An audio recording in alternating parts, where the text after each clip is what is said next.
Hey everyone, I'm Will. Welcome to another landscape photography critique video. This is where we basically take someone's images, we rip them to shreds, and then we send them home crying. No, of course not. The idea behind the critique is to obviously just provide some feedback and advice on how an image might be improved, as well as looking at the positive aspects of the photography as well.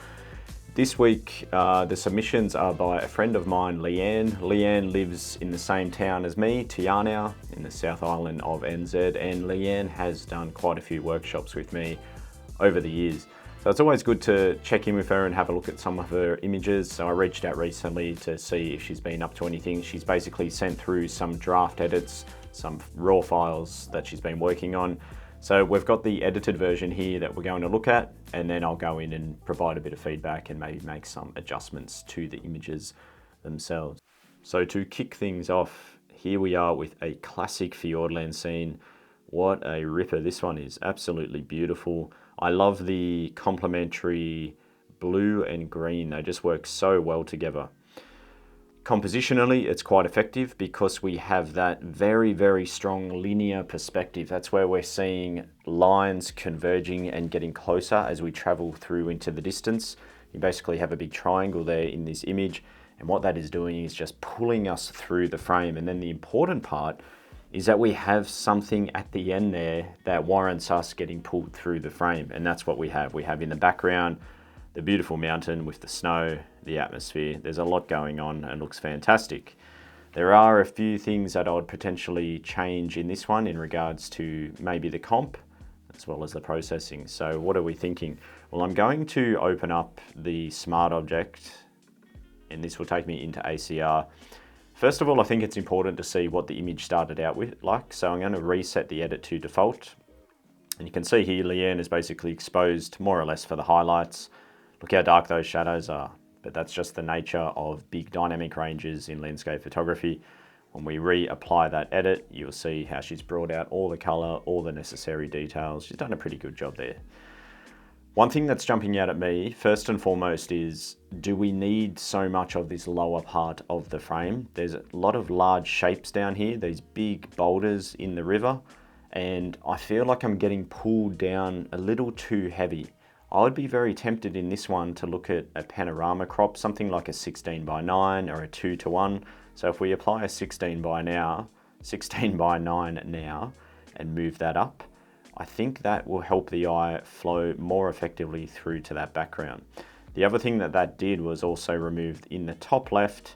There was a little section of mountain up there, which I think just not really needed or necessary. If anything, it's a slight distraction. So I'd look at maybe cropping in around here. Now, yes, we still have the boulders, but we're just removing that lower portion of the frame, which won't pull the eye down as much, even if we just go in slightly tighter, somewhere about there.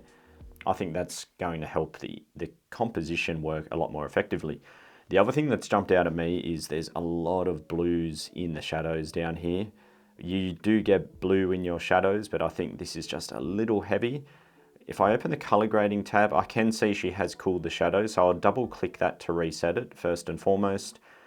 And then moving along, I think in general, there's a few ways you could go about this. So you could either start the edit from scratch or just, deconstruct what's been done. We'll deconstruct this one. But I think in general, we might even just grab a brush. I'll push K, and you can see all the local adjustments she's done here. She's done quite a lot of work.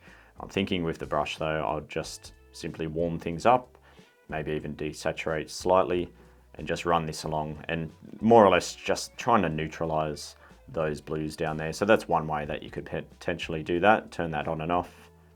You can see the difference there. So just adjusting that. Otherwise, I think that image is, that's looking fantastic. It's a beautiful image. It works very effectively. And it's really, to me, it's capturing the essence of Fiordland. Wow, look at this next one. So I was actually with Leanne for this. We were doing some aerials after some fresh snowfall, and there's nothing like it when you get all that fresh snow on the beach forest and then it rises up into these big, beautiful mountains. This moment, I remember this because we had that light just filtering through the valley. We have some mountains just poking up, looks great. One of the challenges with this specific composition, we do have the ebb and flow, the left and right balance going on. But unlike the previous frame where we had something at the end to focus on, a central focal point, it's almost lacking here. And really the most predominant mountain is this large one on the left-hand side. But I feel like the pull is not really leading us there. So what would I do in this case? I'm wondering if a tighter crop, just like the last one, maybe going in as a pano to get rid of some of that lower part of the frame, and then potentially angling the comp towards that great mountain on the side. So it's now taking up a bit more real estate in the frame, and then it becomes a more demanding and obvious final focal point for the eye. So maybe something like that. Let's punch that in. I think that's working a lot better. So the original, we'll just as it go back through, that's where we were. And then with that crop applied, just kind of dialing it in to make it a bit more obvious on where we should be ending up. I can see with the color grading, she's done quite a good job there, just warming up that beautiful light. If we reset the edit, there was, the color, there was a real lack of color at this point, particularly in the raw file. So she's done a fantastic job at bringing out the colors in the frame. Overall, I really like this one now. I just think it needed that slight adjustment to make sure the eye really zoned in on that mountain. And I think that's a nice image. Down to a different part of the South Island for this beautiful waterfall.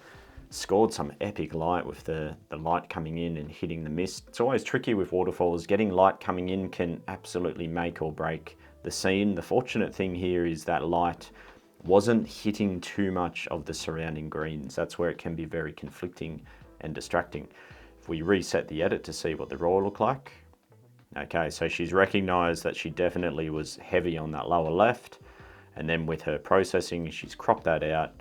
She's tightened things up a little bit. So well done there on cleaning it up. One thing that jumps out at me is the shutter speed, 1/6 of a second. It does have a nice drag on the water. I'd like to see a little slower just to smooth it out more. Sometimes with water, it's just that fine line between being pleasing and then being a little bit jittery. I think maybe 1/4 of a second in this particular case might have worked better. You can see what I mean down here where it's just a little bit in between for my personal taste. So that would be one area of improvement. Now, looking at the waterfall, it's tricky when you have the tannins in the water. You get that brown orangey hue, which is all through the waterfall. It's just natural, it is what it is, but it is tricky because it's just another color and area of potential distraction. With that amazing light that's coming in, I think it's not quite being done justice because the overall image is quite bright. I would be tempted to look at bringing down the exposure and then making sure that the area of light is definitely the brightest part. So maybe we bring it down 0.2 of a stop, it's not major. Then with a brush, so I've pulled up the adjustment brush here, pull the exposure up and even rehazing, which will just more or less adjust your midtone contrast, and just hitting this top area. So I'm not going over the beams itself, I'm just bringing back the brightness in that particular zone. You could even bring the whites up in that section too, like this. The reason why I want that area the brightest is one, that is where the strongest light actually is, but two, that's where the main subject is. That's where the resting place is for the eye to lead to. So if we have that the brightest, we know the eye will definitely travel through to that specific point and there won't be any distractions in the rest of the frame. When it comes to those tannins, look, you could potentially desaturate that, even cool things down very slightly, and run in with an adjustment brush. Just hit that area there on the left. I'll just do the whole waterfall though, to be honest. And then yeah, maybe up here as well. I'm not trying to completely remove it, I'm more or less just dialing it back slightly. So I think that can help for sure. If I turn that adjustment brush off, the one that I did up the top, before, after, and then the tannins before, after, just dialing it back ever so slightly. There is again, like the other image, quite a bit of blue in the shadows down here. If we open up the grading, she has cooled it. This is a thing that I'll often do, and I would have taught Leanne this. It's just that fine line between being cool and then just being way too blue. So in this case, I don't even know if it really needs it because I've dialed it off there. You can see it's still very blue anyway, so it's just that natural tone that we get in the shadows. The other thing you might want to do in this one is look at these lovely greens over there. if we want to pop some of those greens and get some tonal separation, we could just bring some whites up on a brush, bring up some highlights, and just gently hit a few sections. Now we don't want these to be distracting and pull the eye away from the waterfall, but just bringing some of those greens to life so it's not so flat. Turn that on and off so you can see the difference there. So a bit of dodging essentially, but overall, beautiful image and nice moment in time and very tricky light to photograph when it's dynamic like that. I think that's come out pretty cool. Wow, what a magical moment this one is. That's just incredible to get the atmosphere, the fog, and then the light breaking through. That is more or less the pinnacle of, you know, the forest photography. If we do a reset here to see what the original was like, relatively backlit and dark as expected. And then she's done a pretty good job here of bringing out necessary details. If we look at the local adjustments Leanne has made, she's done some really good work. I'll turn this one on and off, just creating more of that diffuse backlight or just enhancing what's there essentially. That's really effective. And then she's just done a lot of local adjustments going in and adjusting tonality through the frame.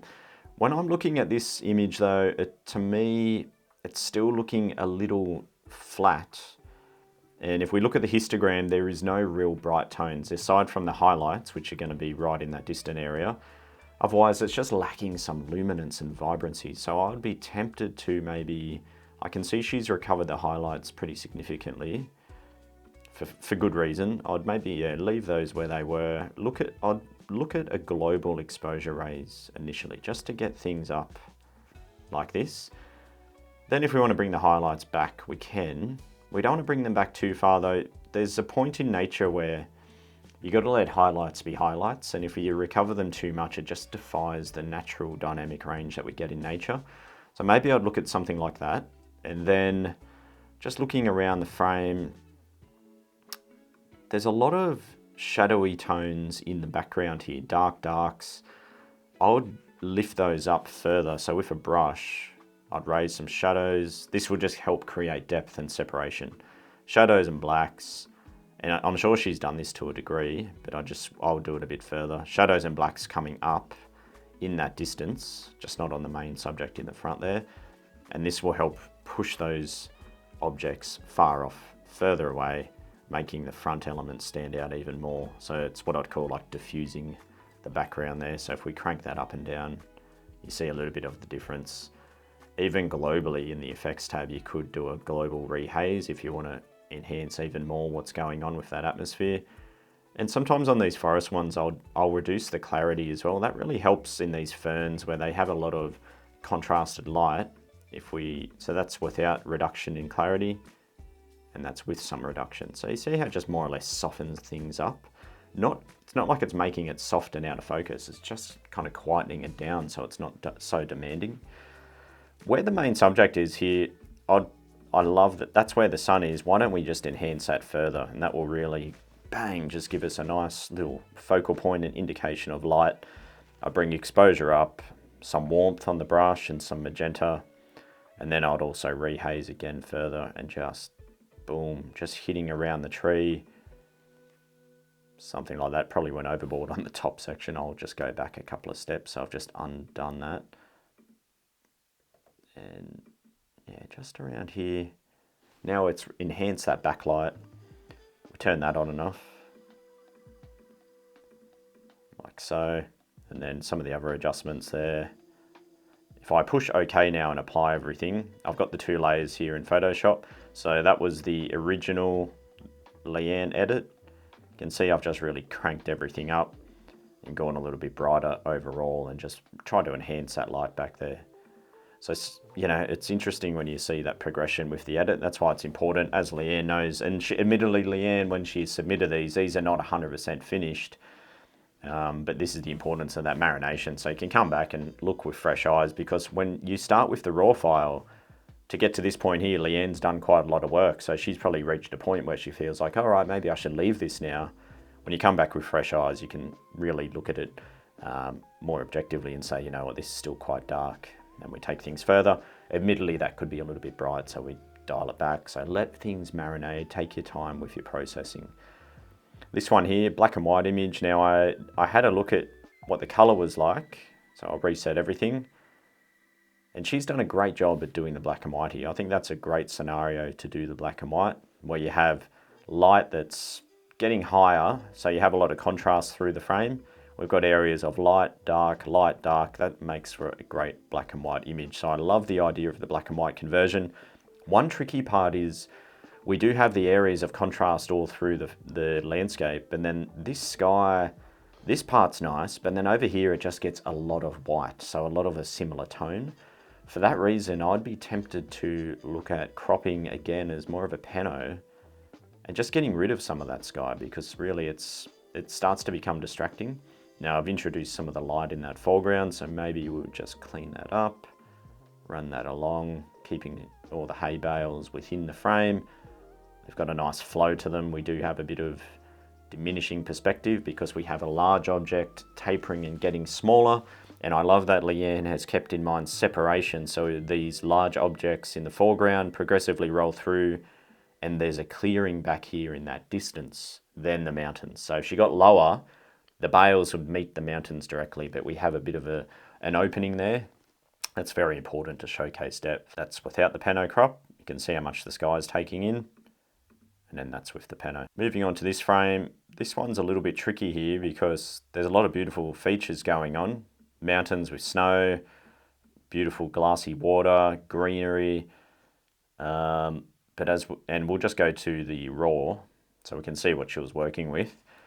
I think she's done a pretty good job with the edit. The part that probably is getting me here is when I raise up the shadows further, the foreground, there's some epic glass and reflections. But she's used F9, and F9 has meant that we haven't got the frame sharp all the way through. So all these foreground rocks are just completely soft. And to me, that becomes a little distracting. The other part is with the comp, there's quite a big open space down in this left-hand side. So the right has a lot of weight on it. We've got all these stones and everything over here. And when we go to that left, it's lacking to some degree. For those reasons, again, I would also consider another pano, just moving in to balance things out somewhere around here. And now we don't have those large stones down the bottom that are out of focus, and I think it's helping with the overall balance of the frame. Now, ideally, you would have another rock on that left side to balance out all the stones still on that right-hand part of the frame. But overall, I think something like that would really help this image, just a little bit of better balance. And yeah, keep an eye on those f-stops. So Leanne was at ISO 100, f9, 1/8 of a second. I would have gone f11 at least, or even just applied a focus stack here to be sharp all the way through. However, like I said, even if we did get that lower portion in focus, do we really need it? Is the balance there? I don't think so. I think it's better just beginning the frame higher up, and like I said, looking at a panorama. I like that framing with the trees around the top, so it's got a lot of good stuff going for it. Just like that left hand, lower left. It's even that crop without the pano, just cropping in tighter. At least there are some dark shadows here, which somewhat balance out those rocks. So overall, pretty good job, just a little bit of tidying up with the settings. And now we've moved on to our lucky last image. Look at that light, incredible. We'll open up. Let's look at the raw file to see the work that Leanne has done. Bang. So a little bit of straightening, and then she's brought out some amazing color there. Landscape profiles thrown on. She's color graded. Oh no, she's used the color mixer here actually just to bring out the orange further. Look at that, easy work. So she's used the saturation slider on the oranges just to boost that light. I think you guys know what I'm going to say here with the critique, and you probably agree. Panorama crop again, another 16:9 or even a 2:1. We just don't need all that sky. There's nothing going on in the sky really, we've just got that warm hue. So I do the pano crop.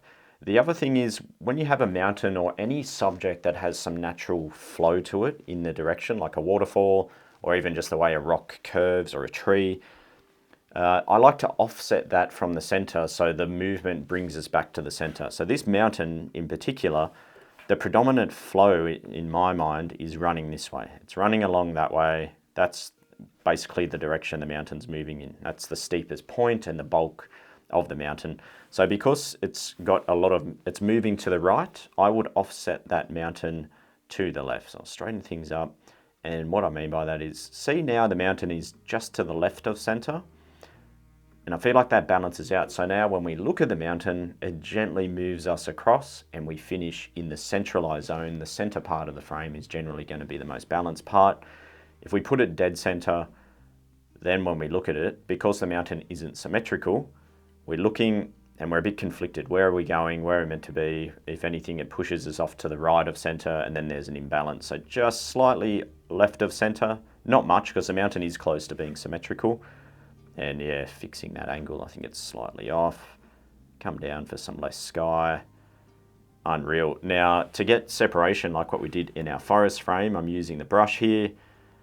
To create more depth and separate some of these mountain layers, we can just lift up the darker tones in the far distance. They are naturally like that anyway. But yeah, going in and further lifting these is just going to recess them, push them away, just like that. And maybe what I like to do on these tally shots is give an indication of the light coming in, raise up the exposure. We did this on that waterfall image, brighter, warmer, slightly less mid-tone contrast by rehazing, and then just punch in some light coming into the frame like that. Before, after. If we've overdone it, we'll just dial it back slightly. But you get the idea now. So we know the light was coming in from the right. We can see that going on.